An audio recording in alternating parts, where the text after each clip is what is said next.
இந்த மாதிரி தண்ணிக்கு வெளியில் ஒரு பீட்டா ஃப்ளை வந்து ஒட்டி இருக்கிறத நீங்கள் எதாவது பார்த்துருக்கீங்களா? கண்டிப்பாக இந்த மாதிரி பீட்டா ஃப்ளைல ஒரு சில பீட்டா ஃப்ளைல பண்ணும். அது என்னன்னு பார்த்தீங்கன்னா, இந்த மாதிரி தான் சில பீட்டா ஃப்ளைல மேலே வந்து ஒட்டிட்டு இருக்கும். இது சாகுமான்னு கேட்டிங்கன்னா, கண்டிப்பாக சாகாது. தண்ணிக்குள்ளே தான் செத்துருமே மீன் அப்படிலாம் யோசிச்சிங்கன்னா கிடையாது. பீட்டா ஃப்ளை நல்லாவே வெளிலேருந்து தான் ஏர் எடுத்துக்கும். தண்ணியிலேருந்து எடுத்துக்காது. மேலே டாப் சர்ஃபேஸில் வந்தா ஏர் ப்ரீத் பண்ணும். காற்று எடுத்துக்கும். நீங்கள் இந்த வீடியோல பார்க்கலாம். அது வாய் வழியா மூச்சு எப்படி இழுக்குது, காற்று எப்படி இழுக்குது அப்படின்னு சொல்லிட்டு. அந்த மாதிரி இழுக்கும்.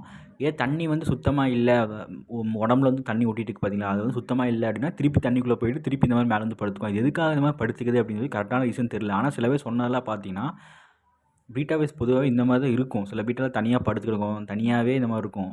ஒன்று தனியாக இருக்கிறக்காக விரும்புறதுக்காக இந்த மாதிரி பண்ணலாம். இன்னொரு விஷயம் என்னென்னு பார்த்தீங்கன்னா, மற்ற பீட்டா ஃபையோட சண்டை பிரச்சனை ஏதாச்சும் வந்துச்சு அப்படின்னா, இந்த மாதிரி மேலே போய் ஒட்டிக்கிட்டு அதை காப்பாற்றிக்கிறவும் பண்ணலாம். இன்னொரு விஷயம் என்னென்னு பார்த்தீங்கன்னா, ஏதாவது நோய் இந்த மாதிரி ஏதாச்சும் வந்திருந்தா கூட மேலே இந்த மாதிரி போய் ஒட்டிக்கும்.